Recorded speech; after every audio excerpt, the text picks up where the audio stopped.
दर्शक मित्रों, अमर YouTube channel में तमारू स्वागत है। आज दिवसभरना कामना अने उपयोगी समाचार पर नजर करी लीए तो अमारी चैनल ने लाइक अने सब्सक्राइब करवानुं भूलता नहीं। समाचारनी वात करी लईए तो उत्तर गुजरात में आवेलुं उनावा मार्केटिंग यार्ड में कपास, तमाकू अने एरंडानी सौथी वधारे आवक थई होय छे। 7 मार्चना रोज મહેસાણાના ઉનાવા માર્કેટિંગ યાર્ડમાં કપાસની આવકમાં વધારો જોવા મળ્યો હતો। યાર્ડમાં કપાસની 5700 મણ આવક થઈ હતી। કપાસના નીચો ભાવ 1221 રૂપિયા અને ઊંચો ભાવ 1651 રૂપિયા પ્રતિ મણ નોંધાયો હતો। છેલ્લા મહિનામાં સૌથી ઊંચો ભાવ આજે નોંધાયો છે। સતત અઠવાડિયાથી કપાસના ભાવમાં યાર્ડમાં વધારો થઈ રહ્યો છે। મહુવા માર્કેટિંગ યાર્ડમાં સફેદ ડુંગળીના 1,26,953 કટ્ટાની આવક થઈ હતી અને સફેદ ડુંગળીના ભાવ 219 રૂપિયાથી લઈને 270 રૂપિયા સુધી બોલાયા હતા। માર્કેટિંગ યાર્ડમાં લાલ ડુંગળી 75,000 ગુણીની આવક નોંધાઈ હતી, જેમાં પ્રતિ એક મણના નીચા ભાવ 125 રૂપિયા અને ઊંચા ભાવ 379 સુધીનો ભાવ નોંધાયા હતા। 7 માર્ચના રોજ મહુવા માર્કેટિંગ યાર્ડમાં ચણાની હરાજી કરવામાં આવી હતી, જેમાં એક મણના નીચા ભાવ 701 રૂપિયા રહ્યા હતા અને ઊંચા ભાવ 1110 રૂપિયા સુધી રહ્યા હતા। જામનગર માર્કેટિંગ યાર્ડની વાત કરી લઈએ તો જીરું અને કપાસની સારી આવક માટે જાણીતા જામનગર યાર્ડમાં પણ જીરું, કપાસનો સૌથી વધુ જથ્થો ઉતારાયો હતો। જામનગર યાર્ડમાં 1585 ખેડૂતો જણસી વેચવા માટે આવતા 62,217 મણ જણસી ઠલવાઈ હતી। 25,082 ગુણી જણસીની આવકના પગલે જામનગર યાર્ડમાં જ્યાં જુઓ ત્યાં જણસીના ઢગલા જોવા મળ્યા હતા, જેમાં આજે પણ જીરું અને કપાસના સૌથી વધુ આવક થઈ હતી। છેલ્લા કેટલાક દિવસની સરખામણીએ આજે જામનગર યાર્ડમાં સૌથી વધુ જણસીની આવક નોંધાઈ હતી।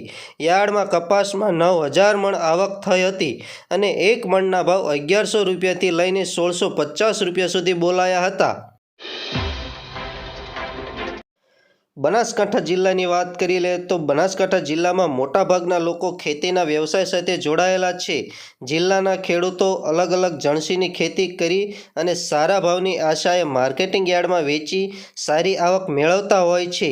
7 માર્ચના રોજ ડીસા માર્કેટિંગ યાર્ડમાં એરંડા, ઘઉં, બાજરી, રાજગરો, જીરું અને બટાટાની પાકની આવક થઈ હતી।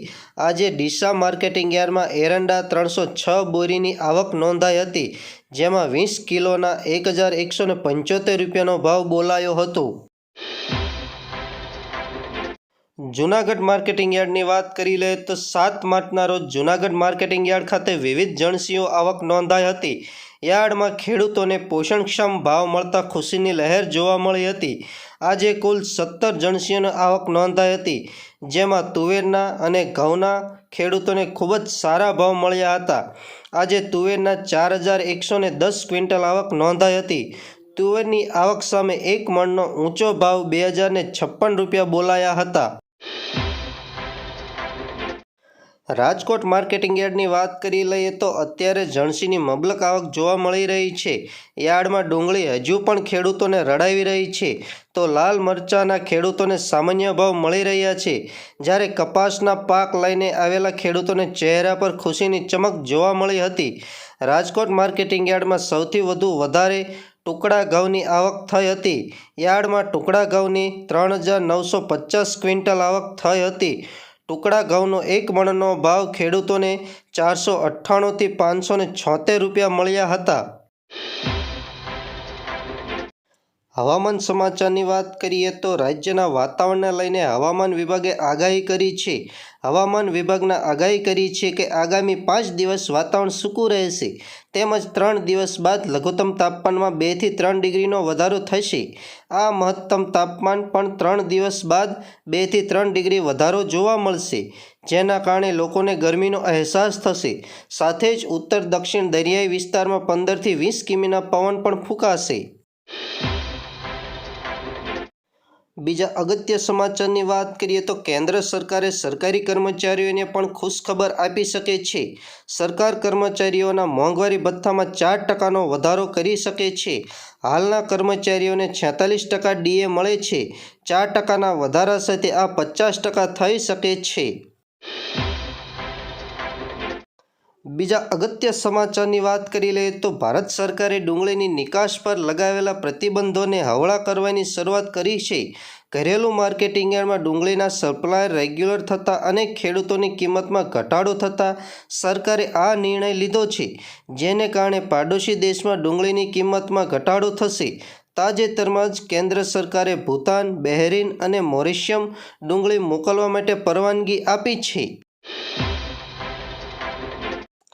ચૂંટણીની વાત કરી લઈએ તો લોકસભાની ચૂંટણીનું કાઉન્ટડાઉન શરૂ થઈ ગયું છે અને ચૂંટણી પંચ ટૂંક જ સમયમાં તારીખો પર જાહેર કરશે. એવામાં અત્યારે દરેક રાજકીય પક્ષોએ ચૂંટણીના મેદાનમાં ઝંપલાવ્યું છે. આ વખતે વડાપ્રધાન નરેન્દ્ર મોદીએ 400 પાર કરવાનો નારો આપ્યો છે.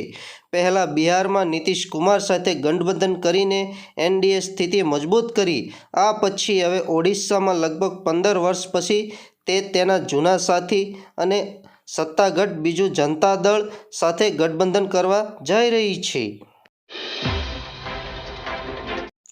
બીજા મહત્વના સમાચારની વાત કરી લઈએ તો ચંદ્રયાન 3 મિશનની ઐતિહાસિક સફળતા બાદ હવે ભારતીય અંતરિક્ષ અનુસંધાન સંગઠન ઇસરોએ ચંદ્રયાન 4ની તૈયારી કરી રહ્યું છે. ચંદ્રયાન 4ની સૌથી મોટી ખાસિયત એ છે કે તે પૃથ્વી પરથી ચંદ્ર અને ચંદ્ર પરથી માટી લઈને પૃથ્વી પર પાછું આવશે. ચંદ્રયાન 3ની જેમ ત્યાંને ત્યાં જ નહીં રહેવું પડે. ચંદ્રયાન 4ને 2 તબક્કામાં લોન્ચ કરવામાં આવશે. તે પૃથ્વી પરથી ઉડીને ચંદ્ર પર ઉતરશે. ચંદ્ર પરના તેના તમામ કાર્યો પૂર્ણ કર્યા પછી તે માટીના નમૂના લઈને પૃથ્વી પર પાછું આવશે. બીજા અગત્ય સમાચારની વાત કરી લે તો ગાંધીનગર તાજેતરમાં ગુજરાત હાઈકોર્ટ એક મહત્વનો ચુકાદો આપ્યો હતો. એક ગર્ભવતી મહિલા જેને ગર્ભાવસ્થા લઈને જીપીએસસીની પરીક્ષા અલગથી લેવાની ના પડાઈ હતી અને આ મહિલા હાઈકોર્ટ પહોંચી હતી. તે મુદ્દે હાઈકોર્ટે જીપીએસસીને આપેલા નિર્દેશકોને મુજબ ગૌણ સેવાની પસંદગી મંડળ દ્વારા પરીક્ષાની તારીખે ઉમેદવારના લગ્ન, પ્રસૂતિ અને અન્ય પરીક્ષા હશે તો તેને અલગ તારીખ આપવાનો નિર્ણય કરવામાં આવ્યો છે. બીજા અગત્ય સમાચારની વાત કરી લે તો ભારતમાં ટૂંક સમયમાં બુલેટ ટ્રેન શરૂ થઈ શકે છે. હાલમાં ભારત અને જાપાન વચ્ચે બુલેટ ટ્રેન ખરીદવાની વાત ચાલી રહી છે. એવું માનવામાં આવે છે કે આ મહિનાના અંત સુધીમાં ભારત જાપાન પાસેથી 6 બુલેટ ટ્રેનની ખરીદી કરી શકે છે. ભારત આ મહિનાના અંત સુધીમાં જાપાન પાસેથી પ્રથમ 6 E5 સિઝનની બુલેટ ટ્રેન ખરીદવાનો સોદો કરશે. આ સાથે 2026માં જૂન-જુલાઈ મહિનામાં ગુજરાતમાં પ્રથમ ટ્રેન શરૂ કરવાની દિશામાં રેલવેનો આત્મવિશ્વાસ વધ્યો છે. બીજા અગત્ય સમાચારની વાત કરી લઈએ તો મંત્રી ઋષિકેશ પટેલે આગામી સમયમાં યોજાનાર ધોરણ 10 અને 12ની બોર્ડની પરીક્ષા અંગે મીડિયાને વિગતો આપતા જણાવ્યું હતું કે ગુજરાતમાં ધોરણ 10 અને 12ની સામાન્ય, વિજ્ઞાન પ્રવાહ તેમજ ગુજકેટની પરીક્ષા શાંતિમય અને પ્રફુલ્લિત વાતાવરણમાં યોજાશે. તે માટે બોર્ડની પરીક્ષા તમામ તૈયારીઓ પૂર્ણ કરી છે. આગામી સમયમાં તારીખ 11થી 22 માર્ચ 2024 દરમિયાન ધોરણ 10 બોર્ડની પરીક્ષા યોજાનાર છે, જેમાં રાજ્યભરમાં કુલ 9,17,687 વિદ્યાર્થી ભાઈ બહેનો પરીક્ષા આપશે. બીજા અગત્ય સમાચારની વાત કરી લઈએ તો ગૌણ સેવા પસંદગી મંડળ દ્વારા એક મોટો નિર્ણય કરવામાં આવ્યો છે. વાત જાણે એમ છે કે હવે કેટલાક ઉમેદવારો માટે CCEની પરીક્ષા માટે અલગથી તારીખ જાહેર કરવામાં આવશે. વિગતો મુજબ જો પરીક્ષાની તારીખ ઉમેદવારના લગ્ન, પ્રસૂતિ અને અન્ય કોઈ પરીક્ષા હશે તો અલગ તારીખો આપવાનો નિર્ણય કર્યો છે, જેના માટે ઉમેદવારે 12 માર્ચ પહેલાં સોગંદનામા અને આધાર પુરાવા સાથે રજૂઆત કરવી પડશે. PSIની તૈયારી કરતા વિદ્યાર્થીઓ માટે અગત્યના સમાચાર સામે આવ્યા છે. PSIની ભરતીના નિયમો જાહેર કર્યા છે. હવે 3 પરીક્ષાના બદલે શારીરિક કસોટી અને મુખ્ય પરીક્ષા એમ 2 તબક્કામાં યોજાશે. હવે દોડના ગુણ નહીં મળે, પરંતુ નિયમ અનુસાર દોડ પરીક્ષા પાસ કરવાની રહેશે અને વજન પણ ધ્યાનમાં લેવામાં આવશે નહીં. હવે 300 ગુણની મુખ્ય પરીક્ષા લેવાશે, જેમાં 2 પેપર રહેશે. એક પેપર 200 માર્કનું અને MCQ આધારિત રહેશે, જ્યારે બીજું પેપર 100 માર્કનું રહેશે. હવે રાષ્ટ્રીય રક્ષા યુનિવર્સિટી અને નેશનલ ફોરેન્સિક સાયન્સ યુનિવર્સિટીમાંથી કરેલ કોર્સ માટે પણ વધારાના ગુણ આપવામાં આવશે. બીજા અગત્ય સમાચારની વાત કરી લઈએ તો અંતે પોલીસ ભરતીને રાજ્ય સરકારની લીલી ઝંડી મળી ગઈ છે.